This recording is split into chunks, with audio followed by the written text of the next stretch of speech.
Minha gente, eu quero hoje tratar de um assunto que volta para o campo político, volta para os assuntos que de fato vão mexer com o nosso destino, com o nosso futuro e que estão aí em discussão no Congresso e tal, sendo tramados aqui e ali e tal, e que perderam espaço naturalmente em função da Operação Carne Fraca.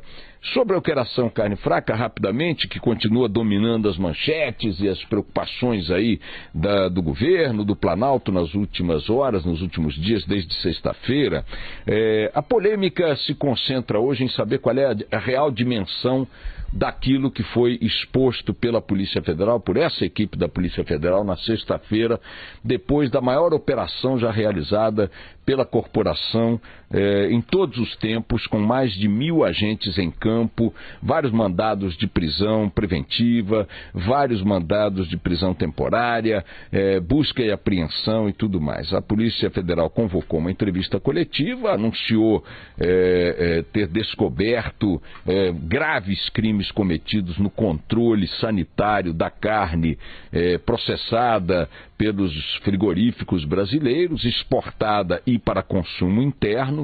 O choque foi gigantesco pelas óbvias razões, né, de que este produto tem importante peso na nossa balança comercial, na nossa economia, 7 bilhões de dólares de exportação de carne por ano. O Brasil é o maior exportador mundial de proteína animal e tem repercussão gigantesca porque nós comemos essa carne. O Brasil, o mercado interno brasileiro é um gigantesco consumidor de proteína animal, de carnes de todos os tipos. Os caras aí anunciaram uma série de ações criminosas envolvendo frigoríficos, envolvendo empresários, executivos e funcionários da fiscalização do Ministério da Agricultura. Não se poderia esperar uma outra repercussão desse episódio.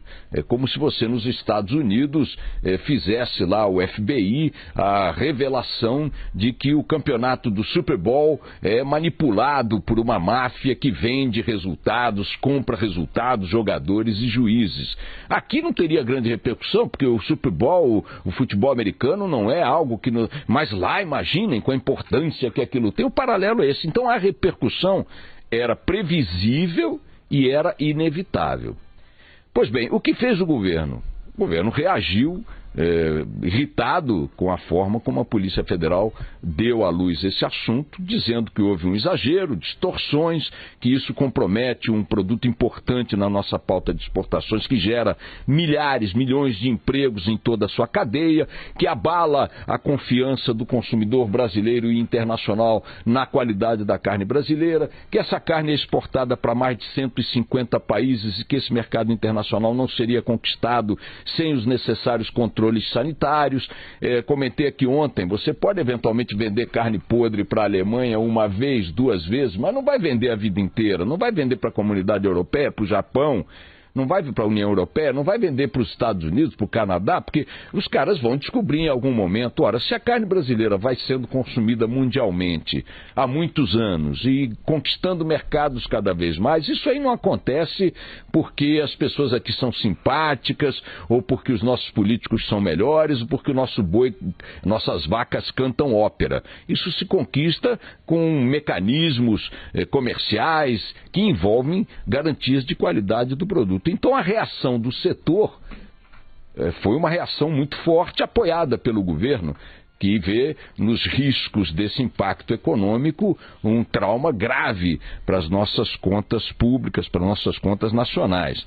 Então eu quero voltar à origem do assunto rapidamente para dizer o seguinte: ontem eu esperava que a Polícia Federal, se não a equipe diretamente envolvida no assunto, que não fosse ela, mas que fosse a própria instituição, a própria corporação, se posicionassem diante dessas críticas. E não vi nenhuma reação nesse sentido. Vi em alguns jornais declarações dadas em off, né, que é o jargão jornalístico para declarações que não têm autor, que não tem autor, mas não tem identificação, dizendo que o governo se precipitou nas críticas, que a operação descobriu coisas graves, que o que foi divulgado foi só a ponta do iceberg e que o que ainda está em investigação vai mostrar que a coisa realmente é sistêmica, é grave, etc. e tal. Se assim é, se tem outras coisas e o que divulgou foi só a ponta do iceberg, e o que está para ser divulgado, portanto, é o corpo do iceberg, o que está sendo investigado é o corpo do iceberg, eu me pergunto por que divulgaram a ponta. Por que colocaram a operação e a própria imagem da operação em risco, fazendo uma divulgação que previsivelmente receberia essas críticas, previsivelmente sofreria essa reação, essas pressões. Vocês sabem que não é só por causa da Operação Carne Fraca que as operações da Polícia Federal estão permanentemente sendo questionadas. A classe política brasileira tem batido bumbo o tempo todo de que a Polícia Federal e o Ministério Público Federal atuam de forma panfletária em muitas operações. Tem muita gente da Lava Jato feliz da vida com a possibilidade de desgaste da Polícia Federal e das operações da Polícia Federal por conta do que parece, num primeiro momento, um excesso publicitário, um excesso de comunicação por parte dos responsáveis pela Operação Carne Fraca. Então, se há suspeitas graves, pendentes de confirmação, para que se fez a divulgação da sexta-feira passada? Para produzir que tipo de consequência? Se não estão divulgando a operação inteira, porque alegam que há coisas que divulgadas colocariam em risco a própria investigação, ora, vocês vão querer me convencer de que quem está na sacanagem nesse processo, uma vez alertado pela divulgação de sexta-feira, já não está tomando cuidado para eliminar provas ou fazer coisas do gênero? E mais, repito, se você tem uma estrada de 50 quilômetros para percorrer e precisa percorrer discretamente, por que você começa a gritar no 5º quilômetro? Estou na estrada, estou correndo, estou fazendo. Não, você faz a operação, pega tudo que tem que pegar e divulga depois. Me parece até agora, pelo silêncio da Polícia Federal como instituição e do grupo que se envolveu na Operação Carne Fraca, que o argumento apontando o exagero na divulgação parece ser mais coerente. Até aqui. Eu me recuso, por uma questão instintiva, sendo brasileiro, sabendo no país que estou, eu me recuso a achar que quando alguém diz, olha, tem coisa suspeita acontecendo aí, envolvendo agentes públicos e tudo mais, e dinheiro privado, eu me recuso a achar que a pessoa está delirando. Eu tendo a acreditar que a coisa existe, que a sacanagem existe, que precisa ser investigada, e de fato precisa. Mas, repito, diante das consequências terríveis para a economia nacional, para o desgaste do produto brasileiro no mercado interno e no mercado externo. Isso é um jogo econômico gigantesco, que tem interesses muito grandes mobilizados numa hora dessa para ocupar fatias de mercado que o Brasil conquistou com dificuldade. Diante desse impacto, ora, quem o produziu precisa me dar elementos para ficar do lado dele, se é o caso. Quem produziu esse impacto, quem levantou essa bola, precisa me botar no jogo.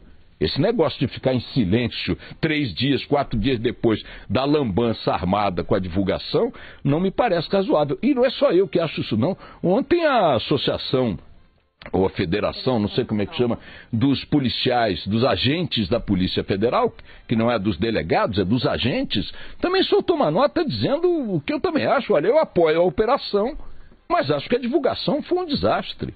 Não é a primeira vez, mas é óbvio que alguém tem que vir a público na Polícia Federal e dizer, cavaleiros, calma aí com as críticas. Está aqui.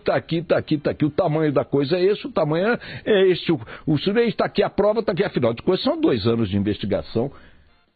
Se ficou 2 anos quieto porque a investigação precisava ser preservada, por que falou agora, havendo coisas ainda a investigar?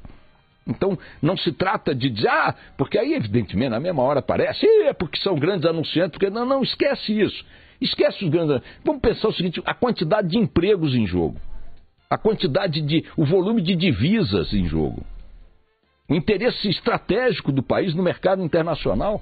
Ou vocês acham que os grandes grupos concorrentes dos grupos brasileiros não estão lambendo os beiços com essa história? Bom, ontem a Coreia do Sul, aliás hoje, anunciou que voltou atrás na decisão de não importar carne brasileira. Não é improvável, atenção, não é improvável que a União Europeia, a China e especialmente o Chile, que pode inclusive sofrer retaliações comerciais brasileiras mais efetivas por conta de uma eventual precipitação da atitude chilena, não é improvável que esses outros países e grupos que anunciaram a mesma coisa que a Coreia do Sul ontem voltem atrás, tão logo o governo brasileiro dê a eles elementos mínimos para dizer para a sua opinião pública, para os seus consumidores: ó, recebemos informações do Brasil aqui, técnicas mostrando que a coisa é o que sempre foi. A gente sempre importou, nunca tive... Ontem uma especialista ouvida pelo Jornal da Band disse: olha, se tivéssemos carne contaminada sendo consumida com essa regularidade no Brasil, nós teríamos consequências de saúde pública que não são verificadas, não são vistas. O consumo de carne pelos brasileiros é elevado, né? Pelo menos até um certo segmento econômico, e a gente não vê consequências de saúde pública que seriam inevitáveis se a ingestão de carne contaminada fosse a que se indicou nessa divulgação da Polícia Federal. Então vamos aguardar aí para que o governo também, paralelamente à exploração política que queira fazer da precipitação aparente da Polícia Federal, se ele também cuida do dever de casa. Vamos mandar as missões internacionais, vamos mandar os convites para que equipes técnicas dos países importadores cheguem logo ao Brasil para fazer as inspeções necessárias. Vamos acionar o Itamaraty para botar para quebrar, trabalhar direito e tal, para colocar as coisas nos seus devidos lugares, enquanto a Polícia Federal prepara, da forma discreta que as circunstâncias impõem, aquilo que possa ser de fato consistente, dando a dimensão exata daquilo que diz ter descoberto. O silêncio da Polícia Federal, depois de ter cantado um tango em praça pública, não é aceitável. Para concluir aqui rapidamente o bate-papo matutino, eu falei da política mais cedo. Nós temos duas novidades aqui, duas declarações de ministros do Supremo Tribunal Federal. Primeiro, a ministra Carmen Lúcia ontem disse o seguinte: querem fazer uma reforma do sistema político, eleitoral, lista fechada, lista aberta, não sei o que e tal. Então é o seguinte, já que a classe política não tem um consenso, já que há uma discussão nacional em torno disso, recorra-se à população, faça-se um plebiscito. Solta a ministra falando aí. Democracia é uma forma de viver com a possibilidade de discutir aquilo que seja considerado o melhor para todos. Se não se chega a esta unanimidade, esta construção do consenso se faz permitindo que a ideia do que é justo seja aberto à participação de todo mundo. A ministra está dizendo o seguinte: faça-se um plebiscito. Brasileiro quer voto fechado em lista? Brasileiro não quer o voto universal aberto, como nós temos até aqui? Quer o distrital misto? Não quer, não sei o que, tá? Aí, como sempre, o incansável ministro Gilmar Mendes vem e diz o seguinte: eu acho um pouco difícil, tendo em vista a tecnicalidade, daqui a pouco ficar perguntando sobre a qualidade da carne em plebiscito, ou sobre modelo proporcional, modelo aberto, o modelo... Veja que já embaraça nós, embaraça vocês, né? Vamos adotar o modelo alemão ou holandês, né? Ou americano. Isso colocar para o cidadão em plebiscito? O ministro pressupõe que o cidadão é mais idiota do que o nós e vocês. Esse sistema é complicado para nós. Nós quem? Nós, os poderosos. E vocês, a imprensa.